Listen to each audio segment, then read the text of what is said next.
Dan di pagi ini kita akan mengenal satu kitab langit yang turun kepada Nabi Allah Dawud alaihi salatu wassalam, Kitabu Zabur. Apa itu Zabur? Kita sering mendengar istilah Zabur yang turun kepada Nabi Allah Dawud alaihi salatu wassalam. Ma'asyiral muslimin yang dimuliakan Allah subhanahu wa ta'ala, bicara tentang kitab-kitab langit secara tartib berdasarkan urutan Al-Quranul Karim, itu dimulai daripada Suhuf Ibrahim. Tentunya turun kepada Nabiullah Ibrahim alaihi salatu wassalam. Kemudian setelah itu Taurat turun kepada Nabiullah Musa alaihi salatu wassalam. Baru setelah Taurat, Zabur turun kepada Nabiullah Dawud alaihi salatu wassalam, disusul dengan Injil yang turun kepada Isa bin Maryam, dan ditutup dengan Al-Quran sebagai akhir daripada kenabian Rasul kita Muhammad sallallahu alaihi wasallam. Adapun Suhuf Ibrahim, maka dijelaskan oleh Al-Imam Ibn Utsaimin rahimahullahu ta'ala dalam Liqa Al-Bab Al-Maftuh, bahwa Suhuf Ibrahim itu fiha al-mawaid wal ahkam. Di dalamnya banyak nasihat-nasihat dan beberapa hukum-hukum yang berlaku di zaman Nabi Ibrahim alaihi salatu wassalam. Artinya bahwa Suhuf Ibrahim sama dengan yang lainnya, sama dengan Taurat, sama dengan Injil dan juga Al-Quran. Ada hukum-hukum yang diletakkan Allah di situ. Dan tentang Suhuf Ibrahim ini dijelaskan dalam Al-Quran, baik secara global atau secara terang-terangan, seperti dalam Al-Baqarah 136, kemudian juga Al-Imran 84, kemudian An-Najm ayat 33 sampai 41, dan yang paling jelas dalam Suratul A'la ayat 14 sampai 19, inna hadza lafi suhufil ula suhufi Ibrahim wa Musa. Sesungguhnya dalam Al-Quran ini terdapat kandungan suhuf. Pertama suhuf Ibrahim, yang kedua suhuf Musa.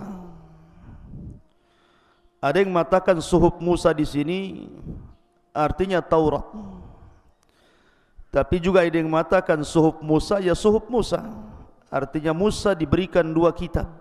Pertama suhuf, yang kedua Taurat. Adapun suhuf diberikan kepada Musa itu ketika periode Mesir, ketika Bani Israel masih ada di Mesir dan masih diperbudak oleh Fir'aun. Disitulah Allah subhanahu wa ta'ala merintahkan Musa untuk berdakwah kepada Fir'aun. Disitulah Allah berikan suhuf kepada Musa. Adapun Taurat itu diberikan oleh Allah subhanahu wa ta'ala ketika Musa sudah membebaskan Bani Israel dan sudah menenggelamkan Fir'aun. Makanya Allah subhanahu wa ta'ala berfirman tentang masalah ini, inna anzalna taurata fihi hudaw wa nur yahkumu bihan nabiyyuna alladhina aslamu lilladhina hadu warrabbaniyuna wal akhbar bimastuhfidu min kitabillah wa kanu alaihi syuhada. Sungguh kami menurunkan kitab Taurat, di dalamnya ada petunjuk dan cahaya, yang dengan kitab itu para nabi yang berserah diri kepada Allah memberi putusan atas perkara orang-orang Yahudi. Demikian juga para ulama dan pendeta-pendeta mereka, sebab mereka diperintahkan memelihara kitab-kitab Allah dan mereka menjadi saksi terhadapnya. Dan Allah kuatkan dalam surah Al-Qasas, laqad atayna Musal kitaba mim ba'di ma ahlaknal qurunal ula. Dan sungguh telah kami berikan kepada Musa Taurat setelah kami binasakan umat-umat terdahulu. Kalimat binasakan umat-umat terdahulu maksudnya membinasakan Fir'aun dan bala tentaranya. Artinya Taurat turun ketika Musa menyelamatkan Bani Israel dari kejaran Fir'aun ketika mereka berada di negeri linglung yang disebut dengan Ardute. Ma'asyiral muslimin yang dimuliakan Allah Subhanahu wa taala, yang ingin kita bahas adalah Zabur, karena ma'ruf Taurat, Injil, Quran sering kita dengar. Lalu apa itu Zabur? Zabur sering disebutkan dalam Al-Quran seperti Allah Subhanahu wa taala mengatakan, wa kulla syai'in fa'aluhu fi zuburi. Ada kalimat zubur di sini. Maksud zubur di sini artinya maktub, ditulis. Artinya segala sesuatu yang mereka lakukan itu sudah ditulis dari catatan-catatan malaikat. Maka makna Zabur secara bahasa itu artinya Al-Kitabul Maktub. Kitab yang ditulis itu disebut Zabur. Dan kalau secara bahasa berarti semua kitab itu Zabur, baik Injil, Taurat, Al-Quran, Suhuf Ibrahim, maka masuk dalam kalimat Zabur karena ditulis masalahnya. Akan tapi secara istilah, maka Zabur adalah kitab yang disendirikan yang Allah Subhanahu wa taala turunkan kepada Nabi Allah Daud. Dan Allah katakan dalam Al-Quran, wa ataina Dawuda Zabura. Dan kami berikan kepada Nabi Allah Daud Zabur. Yang membedakan Zabur daripada Suhuf Ibrahim, kemudian juga Taurat, kemudian Injil, kemudian Al-Quran, disebutkan oleh Al-Imam Al-Qurtubi rahimahullahu ta'ala perbedaannya. Zabur itu tidak dijelaskan halal dan haram. Di dalam kitab Zabur itu tidak ada hukum-hukum yang dijelaskan. Lain dengan Al-Quran, ada halal, ada haram, ada perintah, ada larangan. Tapi di kitab Zabur tidak ada. Kitab Zabur itu isinya hanya masalah perkara-perkara nasihat saja. Jadi isinya itu hanya masalah hikam, al-mawaid, ar-raqaq, artinya bicara tentang hikmah-hikmah. Kemudian juga nasihat-nasihat, kemudian hal-hal yang bisa melembutkan hati, yang bisa membuat mata menangis, dan begitu seterusnya. Tetapi tidak dijelaskan halal haram di situ. Tidak dijelaskan bab nikah, bab talak, bab macam-macam, tidak ada dalam kitab Zabur itu. Jadi murni kitab Zabur itu hanya isinya nasihat-nasihat saja, kata Imam Qurtubi rahimahullahu ta'ala. Dan kitab Zabur itu, kata para ulama, hanya terkandung mi'atu wa khamsina suratan, 150 surat saja. Kalau seandainya saya analogikan dengan Al-Quran, Anda baca surat dari surah Ghafir sampai surah Al-Ahqaf. Dalam Quran itu ada surah Ghafir sampai surah Al-Ahqaf. Di situ ada surah Zuhruf, di situ ada Asy-Syura, di situ ada Fussilat, di situ ada Jathiyah. Pokoknya kalau kita membaca dalam Al-Quran surah Ghafir sampai Al-Ahqaf itu tidak dijelaskan hukum-hukum di situ. Tidak ada hukum-hukum fikih, tidak. Semuanya hanya masalah kisah-kisah, kemudian nasihat-nasihat, kemudian hal-hal yang sifatnya melembutkan hati. Lah Zabur itu kurang lebih seperti itu. Jadi kalau dianalogikan di Al-Quran itu seperti kita membaca surah Ghafir sampai Al-Ahqaf. Begitulah keterangan para ulama. Itulah Zabur. Tidak ada halal, tidak ada haram. Karena Zabur itu bentuknya tarannum. Jadi semacam bait-bait syair yang dilagamkan, yang dilagukan.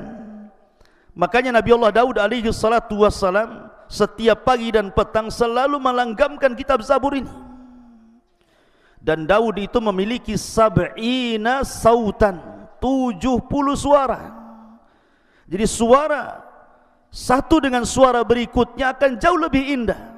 Jadi kalau seandainya Daud membaca satu qiraah, kemudian berpindah ke qiraah yang kedua, maka qiraah kedua jauh lebih indah dibandingkan qiraah pertama. Kemudian naik lagi ke qiraah yang ketiga, maka qiraah yang ketiga jauh lebih indah dibandingkan qiraah yang kedua, dan begitu seterusnya. Makin tinggi qiraahnya, maka makin indah suaranya.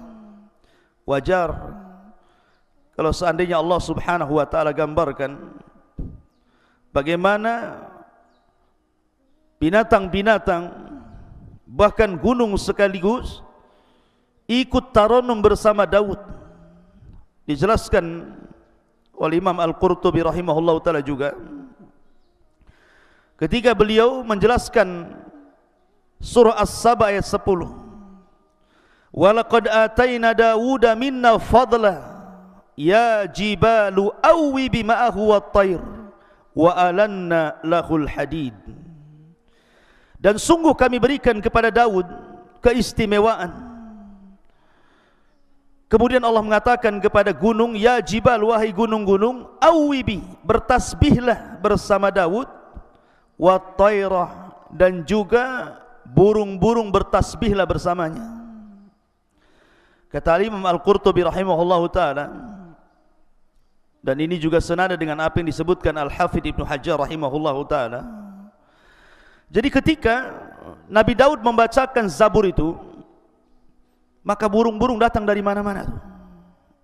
Semua burung-burung yang ada itu datang kemudian mendekati suara Nabi Allah Daud alaihi salatu wassalam. Kemudian ketika Nabi Allah Daud membacakan Zabur, bertaranum dengan Zabur itu, maka burung itu meminta izin kepada Allah untuk ikut berkicau. Ya. Jadi kononnya burung itu ingin menirukan suara Daud dengan suara dia. Saking asiknya burung-burung itu, kata para ulama ini, sampai burung-burung itu sudah tidak kenal lapar lagi. Sudah tidak kenal lapar lagi, lupa makan bahasa kitanya, sehingga sebagian burung itu ada yang mati tanpa terasa. Saking lezatnya mendengarkan suara Zabur dibacakan Daud, kemudian ikut berkicau, lupa makan, lapar karena banyaknya burung, ada yang mati.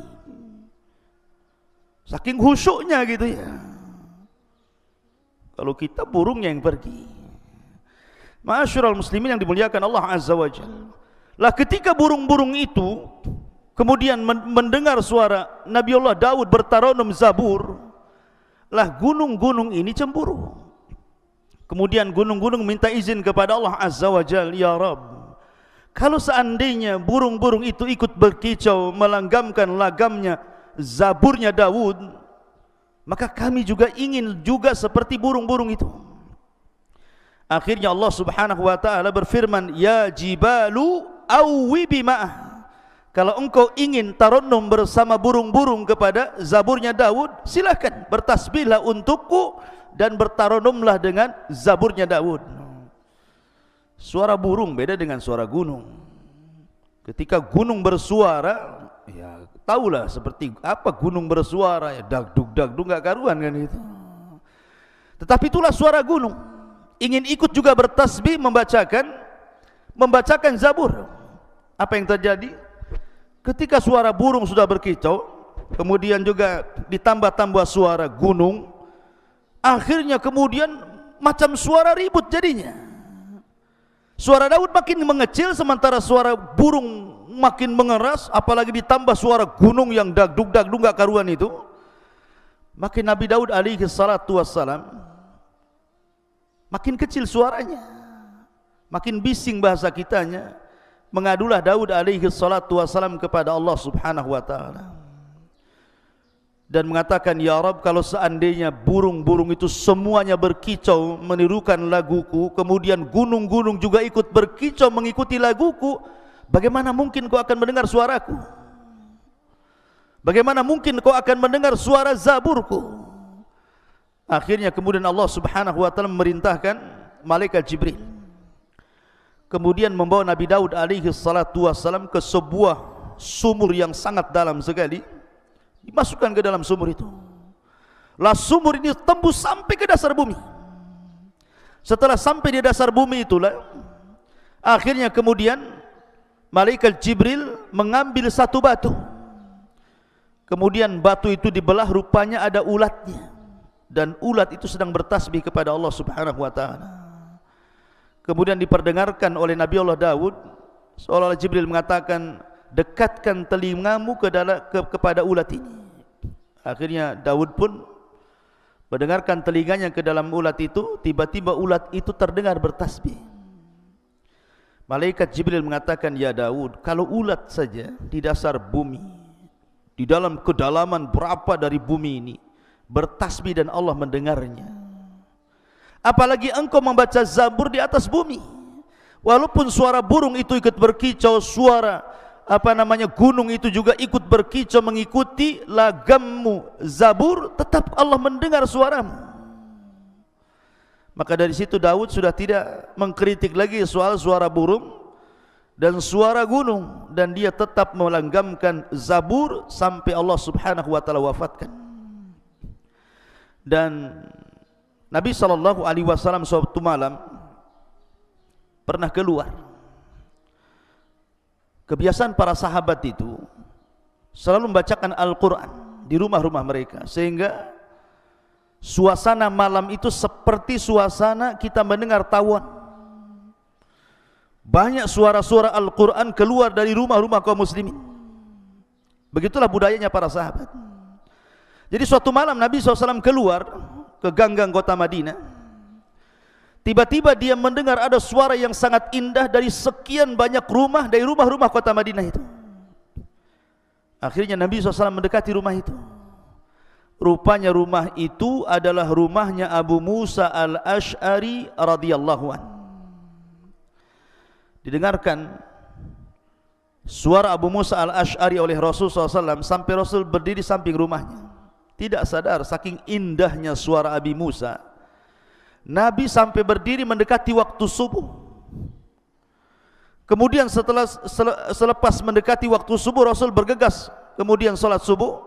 Setelah sholat subuh, dia panggil Abi Musa al-Ash'ari radhiyallahu anhu dan menceritakan peristiwa semalam, dan mengatakan, ya Aba Musa, semalam aku berada di sampingmu, di samping rumahmu, dan aku mendengar suara indahmu. Kata Abi Musa radhiyallahu anhu, ya Rasulullah, la ra'aitani wa ana astami'u liqira'atika al-bariha. Kata dia, seandainya aku bisa melihatmu wahai Rasul, tentu aku akan lebih mengindahkan suaraku supaya didengar oleh dirimu. Itu baru suara standarku Rasul, belum yang indah lagi itu maksudnya. Kalau aku dengar kau mendengar semalam, aku akan perindah lagi suaraku. Maka Nabi SAW memuji Abu Musa al-Ash'ari dan mengatakan, laqad utita mizmaran min mazamiri ali Daud. Wahai Abu Musa, sungguh Allah telah berikan anugerah kepadamu, suaramu Allah sejajarkan dengan suara Daud, saking indahnya. Mizmar, mizmar itu bukan alat musik. Mizmar itu di sini maksudnya adalah suara tarannumnya Zabur saat dibaca Daud alaihi salatu wassalam. Dan tidak heran, Abi Musa itu kan dari kabilah Asy'ariyun masalahnya, dan kabilah Asy'ariyun itu kabilah dari Yaman, dan dikenal suaranya. Kabilah Asy'ariyun itu sangat dikenal di zaman Rasul dibandingkan kabilah-kabilah Arab yang lainnya. Sehingga kalau seandainya kabilah Asy'ariyun itu bergabung dalam sebuah pasukan, kemudian di malam hari mereka sedang beristirahat dari peperangan, maka Rasul paling hafal di mana orang-orang Asy'ariyun itu, barisan mana, tinggal di mana, sebelah mana, duduk di mana. Sampai Rasul mengatakan, wa innila a'lamu aina maudi al-Asy'ariyina indal jaish. Dan aku sangat hafal di mana kabilah Asy'ariyun itu ketika berkumpul di tengah-tengah tentara. Kenapa? Karena kabilah Asy'ariyun itu terkenal suara Qur'annya indah. Jadi setiap malam mereka senantiasa tahajud membacakan tarannum Al-Quran, dan Rasul selalu mendengarnya. Mereka punya suara khas. Makanya wajar kalau Abi Musa al-Ash'ari diberikan utita mizmaran min mazamiri ali Daud.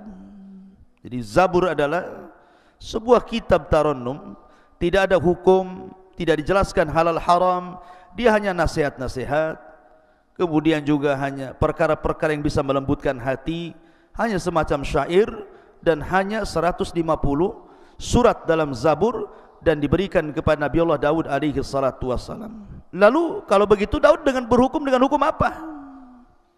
Dan para ulama berhukum di zaman itu dengan hukum-hukum apa kalau dalam Zabur tidak ada halal haram?